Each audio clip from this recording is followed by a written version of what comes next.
Pessoal, beleza? Tudo tranquilo com vocês? Espero que esteja tudo bem por aí, tá? Vamos aqui hoje apresentar um pouco mais o resultado do terceiro trimestre do Bradesco, né? Muita gente tem essa ação na carteira, muita gente aqui está olhando para o Bradesco com um potencial de alto para recuperar aqueles patamares ali dos R$ 22, ter mais dividendos, ter bonificações de ações, mas entender um pouco mais do momento do Bradesco é muito importante para a gente saber de fato se está valendo aumentar a posição, diminuir a posição, entender esses riscos que estão atrelados ali dentro do ativo, tá? Vamos lá então, vamos para os números. Pessoal, basicamente, tá? Então, os pontos que a gente tem que se atentar, terceiro trimestre desse ano, o lucro foi na casa ali de 4 bilhões e 600, tá, pessoal? Enquanto no ano passado foi 5 bilhões e 200. Esse lucro menor já era esperado, o mercado já entendia esse lucro abaixo, tanto é que por isso a ação veio corrigindo ao longo do tempo.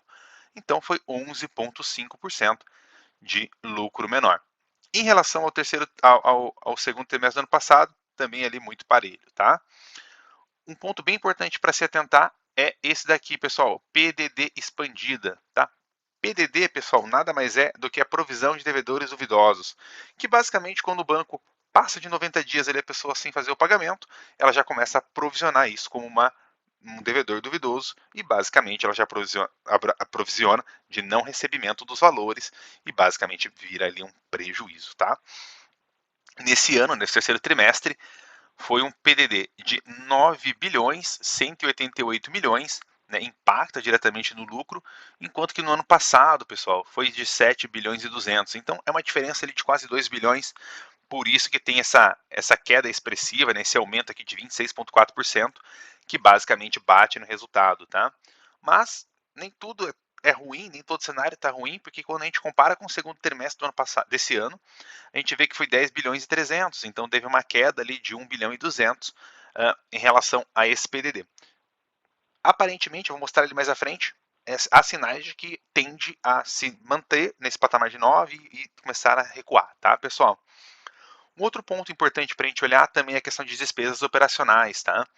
A despesa operacional desse ano no Bradesco foi 13,4 bilhões, enquanto no ano passado foi 12,4, um aumento de 8%, tá?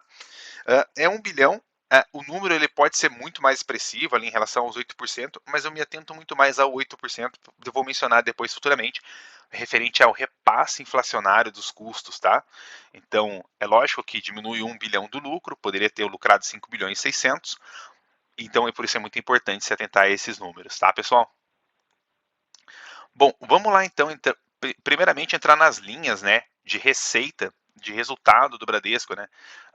Um dos principais carro-chefes assim do Bradesco, pessoal, não sei se você já conhece, já sabe disso, é referente aos seguros, tá? O Bradesco ele é referência em seguros, ele é um dos bancos, é uma das empresas mais fortes no Brasil relacionadas a seguros.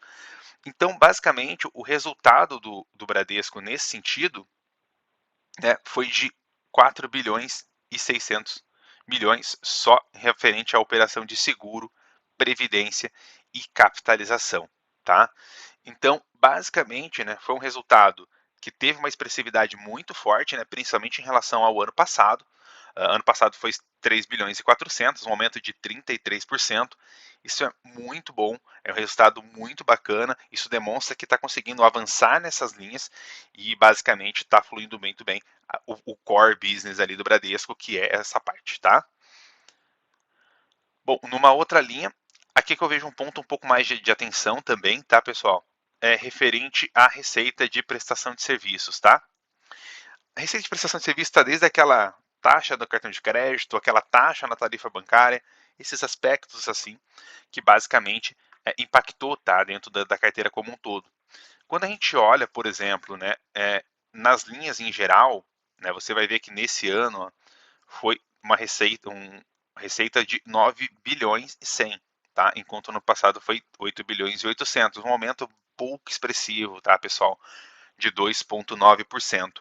Então, se você tem um reajuste de preço, despesa operacional de 8%, você tem que pelo menos repassar esse custo inflacionário. Se você não repassa esse custo inflacionário, você começa a ter uma diminuição de margem, tá, pessoal? Então, isso é bem importante, porque você vai começar a vender mais e impactar em mais custos também. Então, tem que ser bem paralelo ali o aumento de despesa com o aumento de receita para que não tenha nenhum problema, tá? E quando a gente vai olhar no micro, ali mais no número, né, a gente vai perceber que basicamente, né, teve queda, né, em conta corrente, tarifa de conta corrente, então isso era uma recorrência muito forte deles e está diminuindo. Aí teve aumento na administração de consórcio, é natural, porque agora estava com a Selic mais alta, então basicamente a taxa de administração do consórcio ela fica mais alta, impacta aqui na receita positiva. Então isso aqui tende a cair também com o passar do tempo nos novos consórcios que forem surgindo. E também vocês vão ver que a operação de crédito, entre outros aspectos, teve uma redução bem expressiva. O que acontece, tá, pessoal? Por que eu falo que é um pouco mais preocupante esse 2,9? É quando a gente olha para o underwriting e assessoria financeira, que é assessoria de investimentos e as subscrições, né? Underwriting são as subscrições. O que acontece? Teve um aumento de 139%, tá, pessoal? Então, saindo ali de 220 milhões de lucro para 526. Isso é um excelente sinal, porque ela tem hoje a Ágora, tem a Digimais, tem a Next também. Então, avançar nessas linhas é extremamente fundamental e de maneira alguma isso é ruim. Só que também tem que prestar muita atenção naquilo que sempre foi o carro-chefe dela, que são as contas correntes. Então, basicamente, né, essa redução que tem dentro da conta corrente, ela impacta diretamente, porque talvez daqui a pouco ela comece a dar desconto nas tarifas, entre outros aspectos, comece a ser uma receita que começa a decrescer ao passar do tempo, tá? Então isso é bem importante, é fundamental olhar para esses aspectos para enxergar todas as linhas ali. Não é algo que vai ser aquele extremamente impactante para a carteira, mas é importante sempre acompanhar, tá? Bom, vamos lá então para aquele que é o principal fator que fez a correção dentro do Bradesco, tá? Que é a carteira de crédito.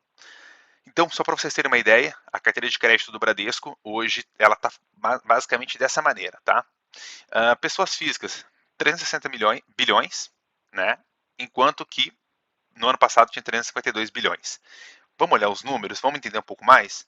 Então, onde que está o grande ganho, tá, pessoal, do crédito? O crédito ele é muito mais interessante quando você não tem a alienação, seja de bens, seja de um imóvel, qualquer coisa nesse sentido, que é o crédito pessoal.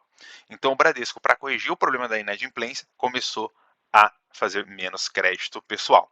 Tá? Então, isso impacta diretamente na fonte de receita, impacta também, principalmente porque no momento de juros altos, eles não conseguiram fazer crédito pessoal num pré-fixado mais alto.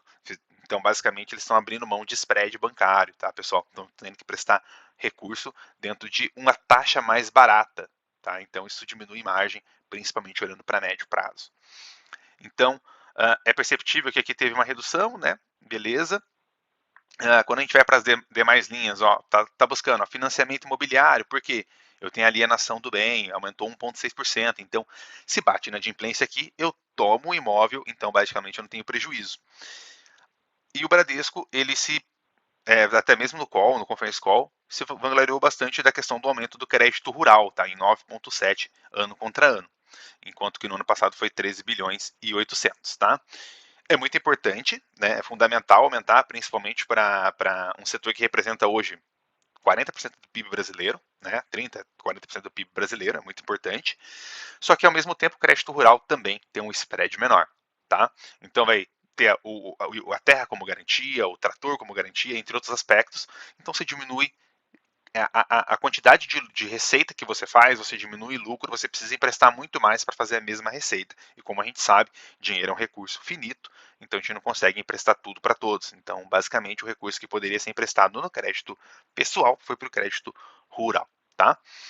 Isso serve também na pessoa jurídica, tá, pessoal? Então, você vai ver que capital de giro 3% de queda, financiamento ao comércio exterior é uma receita baixa, mas também teve um percentual de 11% de queda, ano contra ano. Então, isso impacta bastante na hora de ter o giro da carteira, tá? Então, aqui, basicamente, né, tem aqui como que estão as carteiras de crédito, a evolução ano contra ano e esses aspectos, tá, pessoal? Vamos lá, principalmente para entender um pouco mais sobre essa provisionamento de devedores duvidosos, né, o PDD, tá?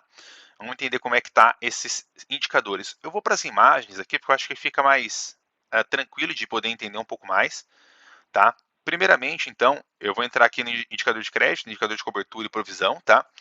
Basicamente, pessoal, quanto mais cobertura você tem é basicamente você olhar igual sua reserva de emergência, né, sua reserva pessoal. Se você ganha 10 mil e tem 120 mil guardados, então isso representa um ano de cobertura, caso aconteça um problema com você. Se você gasta os mesmos 10 mil e tem 60 mil guardados, então você tem 6 meses ali só de recurso financeiro, se caso acontecer algum problema. Basicamente, esse índice de cobertura é a mesma coisa, tá? Esse índice de cobertura ele está caindo, é importante que volte esse daqui, para basicamente você ter mais um colchão, um período maior ali dentro, dar mais segurança, mais gordura, né, para a empresa, para com que ela consiga ter mais liberação de crédito, para que ela consiga expandir mais a área de geração de receita no crédito, tá? Então isso aqui diminui possibilidades de empréstimos. Quando a gente olha para essa questão do PDD, tá, pessoal? Deixa eu só abrir aqui no ponto que vai ser mais visível, tá? Só um segundinho, deixa eu abrir aqui para vocês. Espera aí.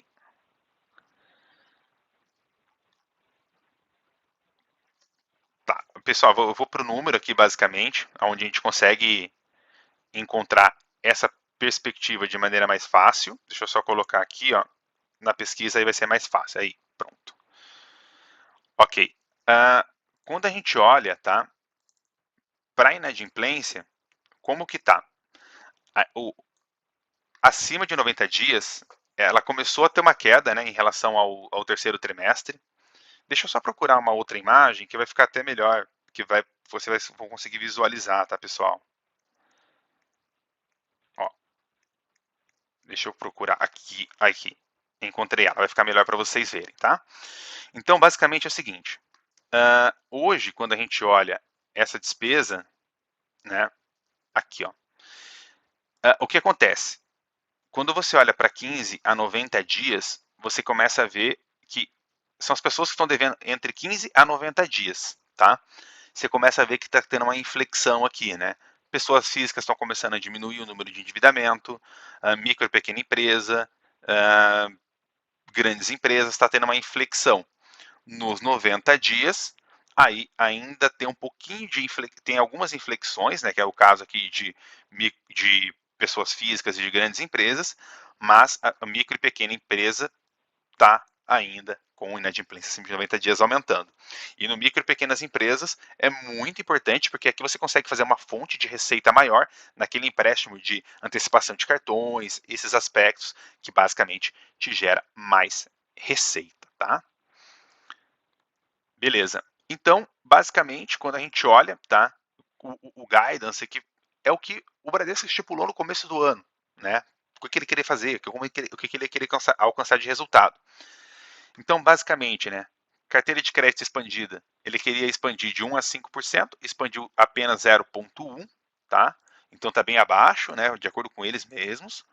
Margem financeira total de 2 a 6% está em 1,3%. Receita de prestação de serviço de 2 a 6% está em 0,6%, despesa operacional de 7 a 11% de crescimento já cresceu 10%. Então a única linha que está maior aqui é negativo, né? Na hora que você olha, esse aumento aqui de despesa operacional já está basicamente atingindo a máxima ali antes mesmo do quarto trimestre. Resultado de previdência, seguros e capitalização com extremo sucesso, né? A ideia era de 21 a 25%, já bateu 25,6%. E a PDD expandida, que é a provisão de devedores duvidosos, ali em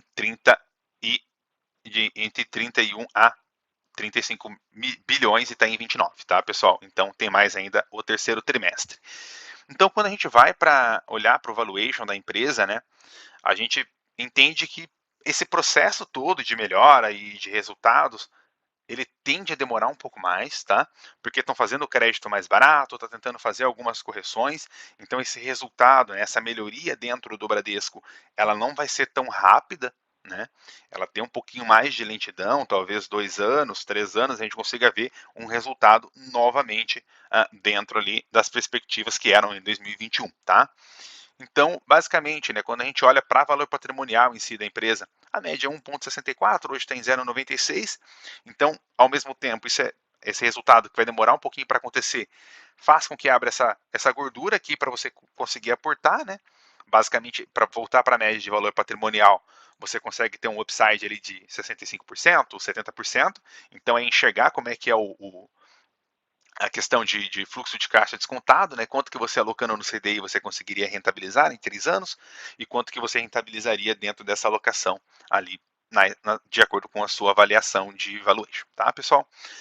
Beleza? Então, assim, basicamente é isso, né? Tem aqui os pontos do ROI, que ainda está abaixo do esperado, mas esses macro números, eles basicamente estão bem fundamentados, né? Então, isso é importantíssimo para que melhore esses números operacionais, para depois, futuramente, aí sim, a gente começar a olhar um pouco mais para o ROI, que hoje está ali na casa dos 11%, e aí sim, voltar para patamares mais saudáveis, ali em torno de 15%, 18%, no qual os bancos que estão bem nesse cenário atual estão se fortalecendo, tá? Beleza? Espero que você tenha gostado. Qualquer coisa, qualquer dúvida, estou à disposição. Um grande abraço e valeu!